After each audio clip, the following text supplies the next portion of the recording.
Thank you for joining me today. I'm sorry it's taken, I don't know how long it's been since I made a video, but it seems like a long time.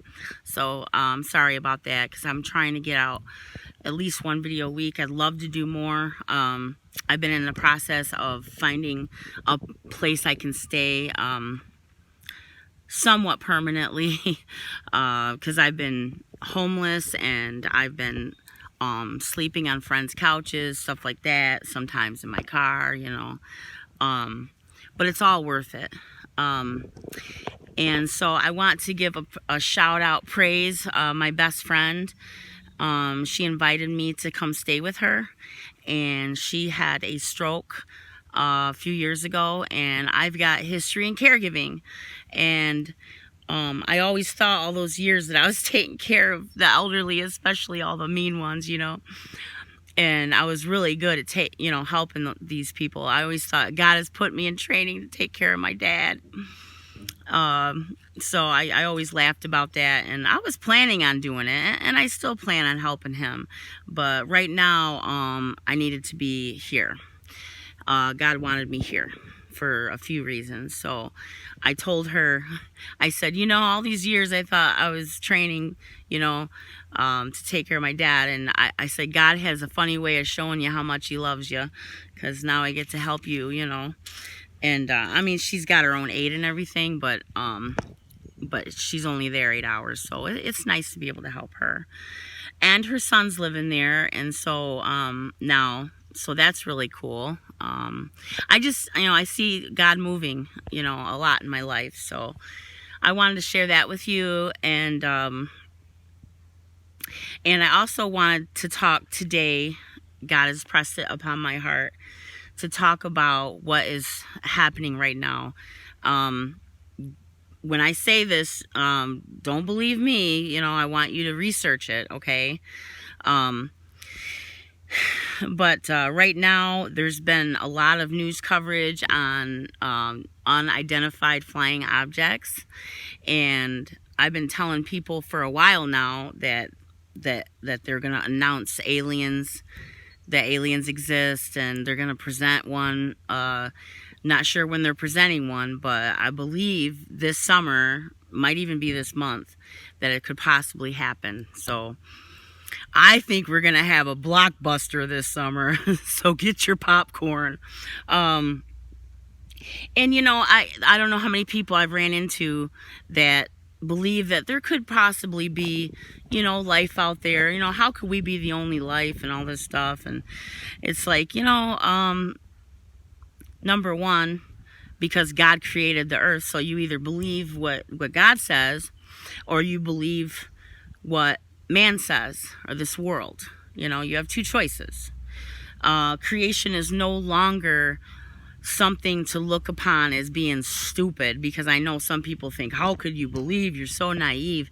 Oh, no. God has been proving his existence for a while now. And if, I've been watching things online, and there is so much. I mean, starting with the DNA. I mean, so many scientists have said, the DNA proves that there is a designer behind it. Okay, so there you go, right there.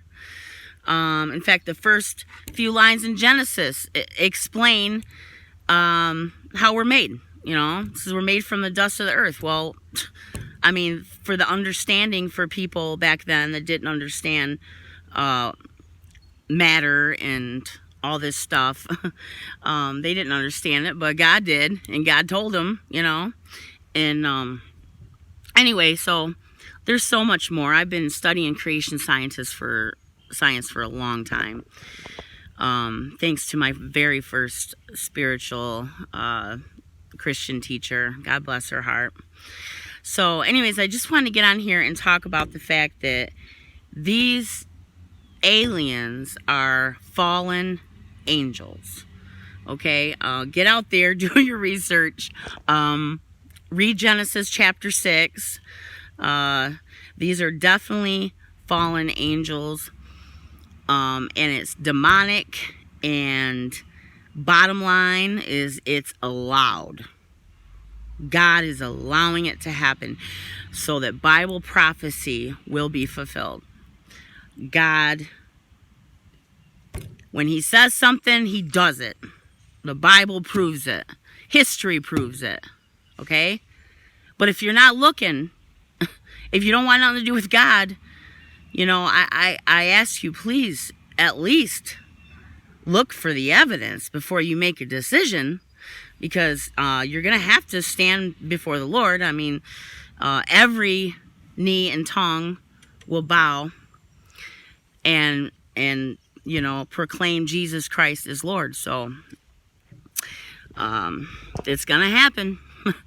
And anyways, so I wanted to read a couple Bible verses real quick, because my phone doesn't have a lot of juice here. So, but starting in 1 Thessalonians verse 7.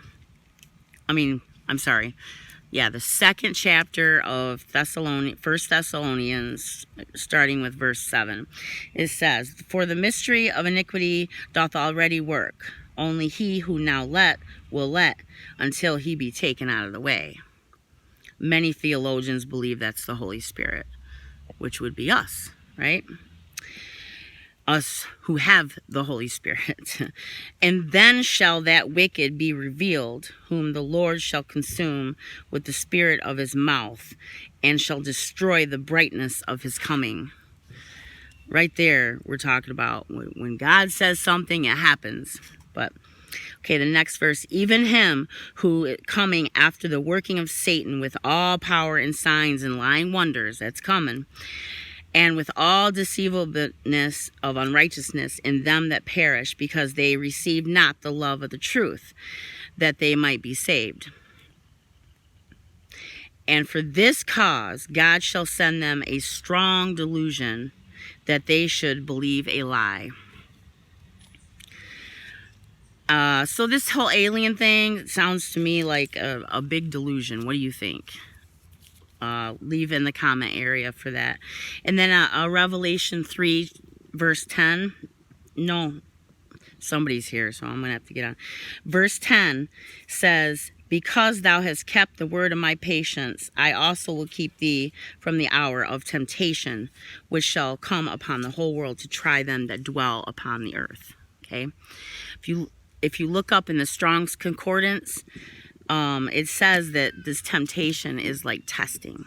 So I think about things like what's coming and singularity and all that stuff. Okay, I'm gonna get off here, but please leave comments, and I want to hear from you. So thank you, and God bless you.